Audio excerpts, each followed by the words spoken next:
అర్జునుడు స్వతహాగా సమయశీలుడు. ఉగ్రంగా యుద్ధం చేయటం అతని లక్ష్యం కాదు.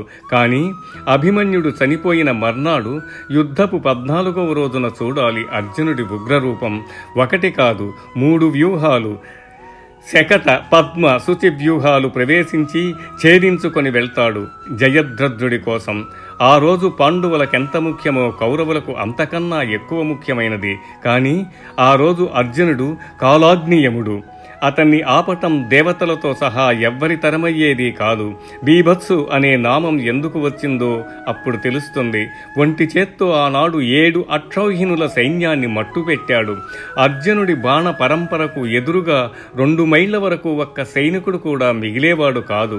ఆనాడు భూరిశ్రవణుడు, కర్ణుడు, అశ్వత్థాముడు, శల్యుడు, వృషసేనుడు, కృపుడు, ఇందరు మహారథులు జయద్రథుడికి కాపలా ఉన్నారు. వీళ్లలో ఒక్కరు కూడా అర్జునుడిని ఆపలేకపోయారు. ఒకరు కాదు, 2 సార్లు. ఒకసారి కాకపోయినా అర్జునుడి చేతిలో కర్ణుడు చావకుండా అశ్వత్థామ కాపాడాడు. చివరకు జయద్రథుని అర్జునుడికి వదిలేసి అందరితో కలిపి కర్ణుడు కూడా యుద్ధభూమి నుండి పారిపోతాడు. అది అర్జునుడి అసలు పరాక్రమం. ఇలా ఎంతైనా చెప్పచ్చు. ఇక ఆఖరుగా కర్ణుడికి అర్జునుడికి కలిపి 17వ రోజున జరిగిన యుద్ధం చాలా ముఖ్యమైనది. ఆనాడు యుద్ధానికి వెళ్లే ముందు తన సారథి శల్యుడితో కర్ణుడు నేరుగా అన్న మాటలివి. ఓ శల్య, నేను విన్నంతలో ఏ యోధుడు ఈ ప్రపంచం మొత్తం మీద అటువంటి మహారథుడు లేడని కీర్తి గడించాడో అటువంటి అర్జునుడితో నేను ఈరోజు యుద్ధానికి దిగుతాను.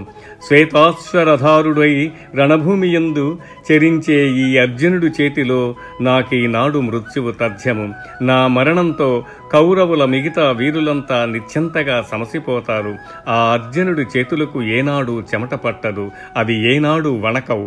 అతని అస్త్రశస్త్రములు దృఢమైనవి, అతని చేతులు అమిత వేగముతో కదులుతాయి. అటువంటి పాండుపుత్రుడు అర్జునుడుకు సమయోధుడు ఎక్కడా లేడు. కర్ణుడు, అర్జునుడు ఇద్దరూ మహాయోధులు. ఎవరి వ్యక్తిత్వాలు వారివి. కానీ కర్ణుడా అర్జునుడా అంటే మాత్రం అర్జునుడే అన్నిటా గొప్పవాడు. ఆ విషయాన్ని కర్ణుడు కూడా ఒప్పుకున్నాడు.